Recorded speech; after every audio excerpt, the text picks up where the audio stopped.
Together, we will make America strong again. We will make America proud again. We will make America safe again. And yes, together, we will make America great again.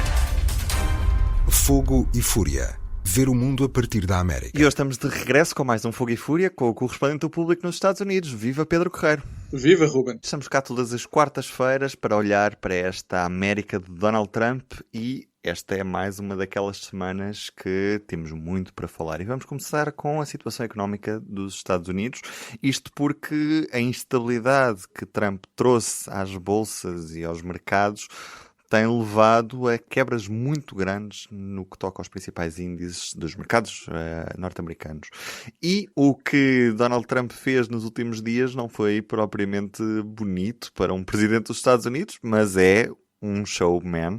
Na prática, Donald Trump chamou Elon Musk à Casa Branca e transformou aqueles jardins da Casa Branca num autêntico stand de venda da Tesla. O que é que se passou a certo, Pedro Correiro? Olha, passou-se mesmo isso. A Casa Branca foi transformada num stand de automóveis e o presidente Donald Trump é agora também um vendedor de automóveis. Isto foi uma forma de Trump tentar dar a mão a Elon Musk, que, como sabemos, é o homem mais rico do mundo, a quem Trump delegou a missão de cortar na administração federal e despedir milhares de funcionários públicos e de congelar verbas. Esse esforço está a ser respondido com um boicote generalizado por parte de muitos americanos e não só, também por parte de muitos europeus, porque Musk é uma figura altamente impopular, por exemplo, na Alemanha, onde fez campanha aberta por um partido de extrema-direita, a Alternativa para a Alemanha, nas últimas eleições legislativas, e aí na Europa a Tesla teve uma quebra de vendas brutal. Portanto, há um boicote, há uma quebra de vendas nos Estados Unidos e na Europa. A empresa de Elon Musk está em crise. Na segunda-feira perdeu 15% em bolsa, mas já perdeu muito mais. Já perdeu cerca de metade desde o pico máximo de valorização da Tesla em 17 de dezembro. Já anulou todos os ganhos que tinha tido em bolsa desde a eleição de Donald Trump. E, portanto, de facto, a Tesla está em crise. E ontem, o Sr. Trump, de facto, transformou-se num vendedor de automóveis, trouxe alguns Tesla para o jardim da Casa Branca e esteve a falar maravilhas sobre estes carros elétricos produzidos pela empresa de Elon Musk. E não só fez isso... Eu não sei se isso faz mais mal ou faz bem, não é? A empresa, eu não sei se neste momento ajuda muito. Força o problema da associação de Musk a Trump e da associação de Tesla a todo o movimento político que não é... Pronto, chegou ao poder democraticamente nos Estados Unidos, mas não é necessariamente um movimento político tremendamente popular.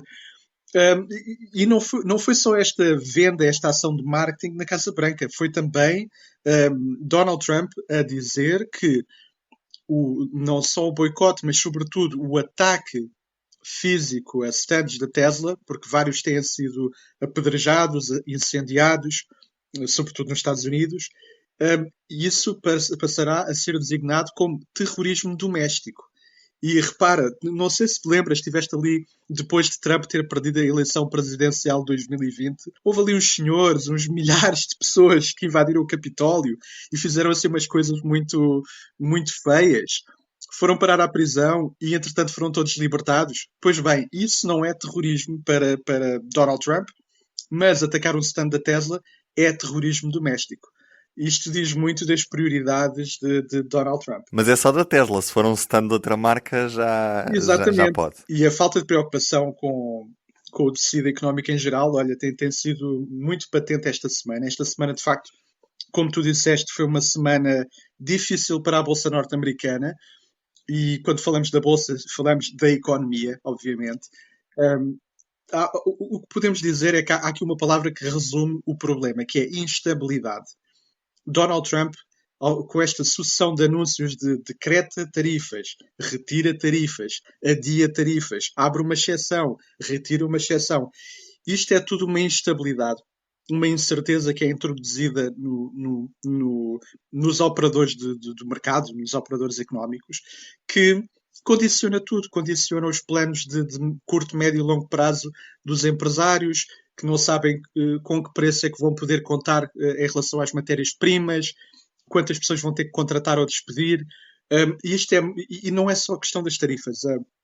Todo o corte que está a ser feito na administração federal, o que está a acontecer é muito interessante, que é os americanos estão finalmente a perceber, a mal, para que é que servia o Estado e qual era o papel que o Estado tinha na economia e nas comunidades locais.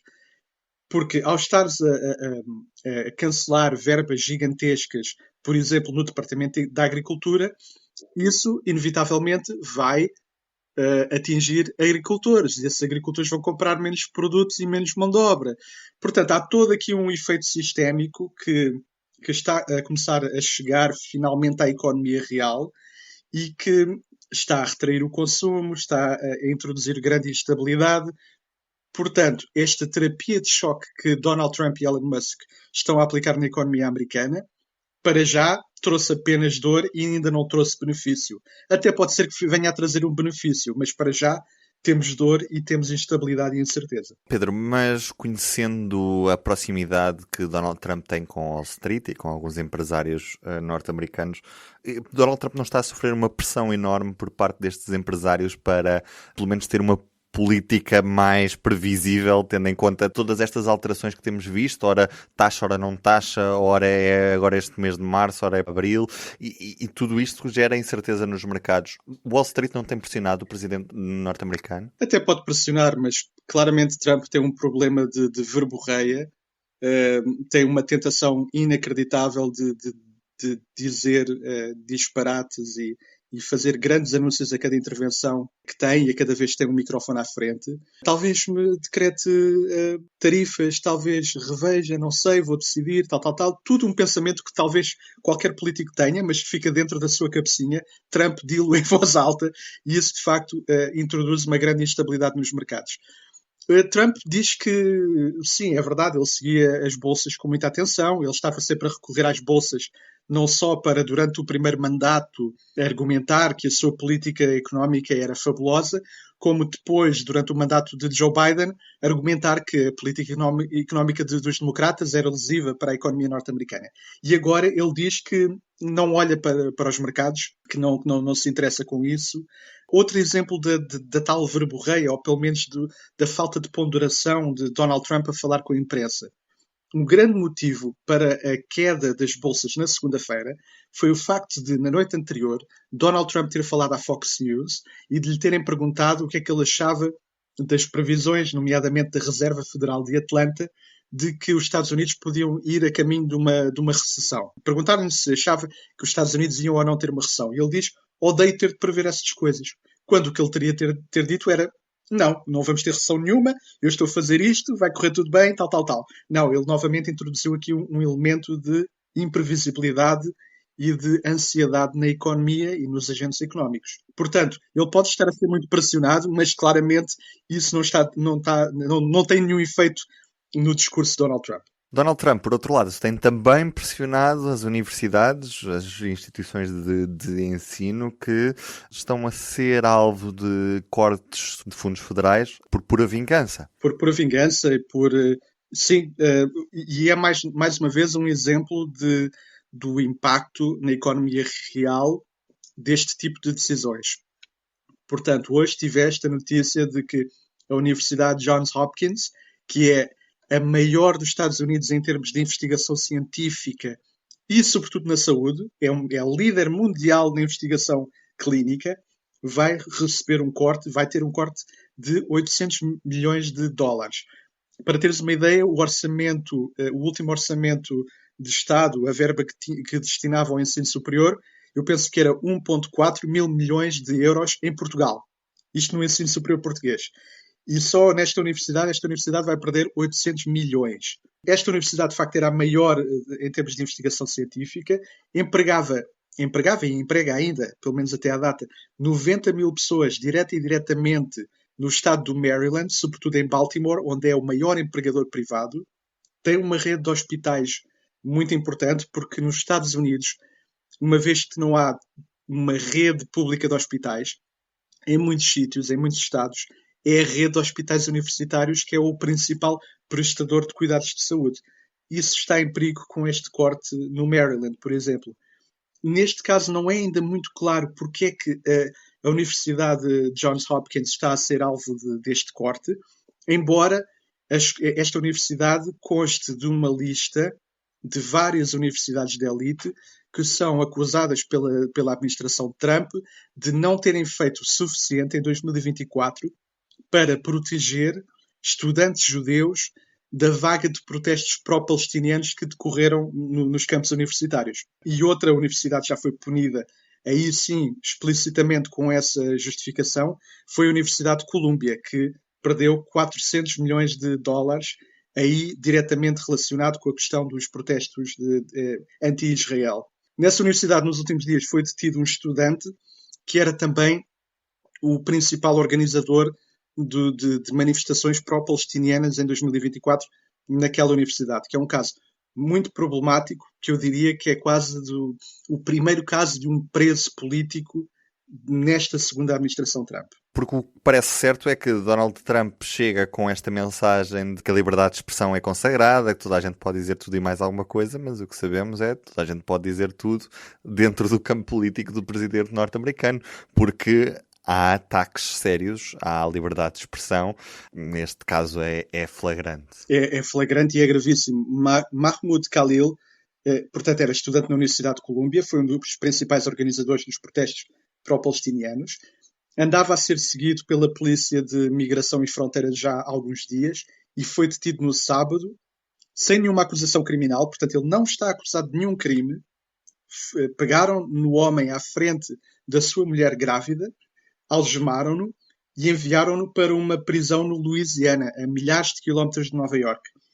Não só fizeram isso, como revogaram-lhe a autorização de residência, o chamado Green Card, o que é um ato é pouco comum e, sobretudo, foi feito de uma forma que não se faz, porque quando se retira um Green Card é um processo que passa pelos tribunais, que demora o seu tempo, que tem de haver uma causa muito forte para tal, ou seja, um crime gravíssimo, não pode ser um crime qualquer, mas neste caso revogaram-lhe o Green Card e enviaram-no para uma prisão no Louisiana e tudo indica que está-se a preparar a deportação desta pessoa, porque é o que o próprio Donald Trump diz.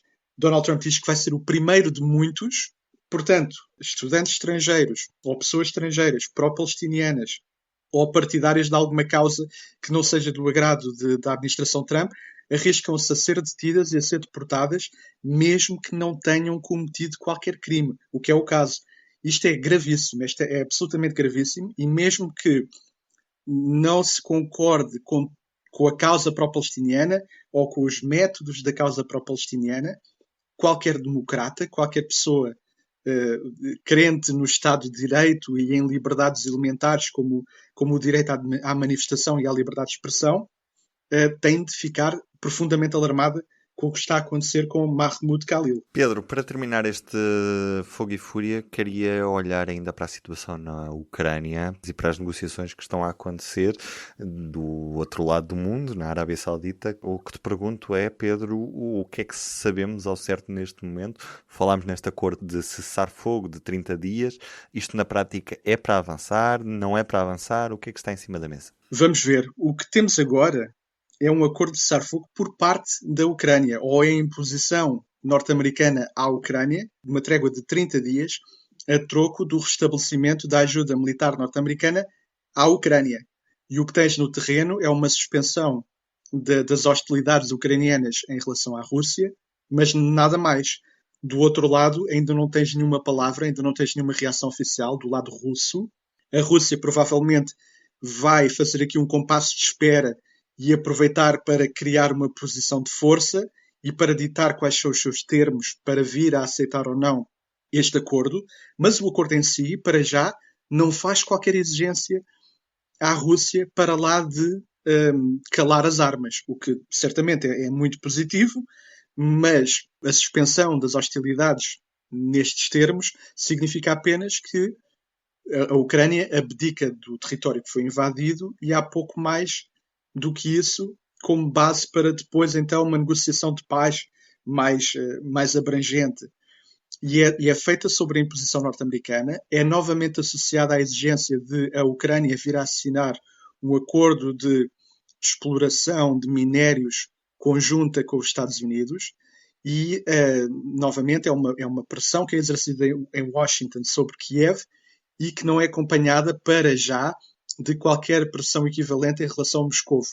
Portanto, é sempre positivo que deixem de morrer pessoas no imediato neste conflito horrendo. Agora, não sabemos qual é a viabilidade deste acordo daqui para a frente, se vai durar alguns dias ou algo mais do que isso, e que reação vai de facto ter por parte da Rússia. Um abraço e até para a semana. Um abraço. O público fica no ouvido.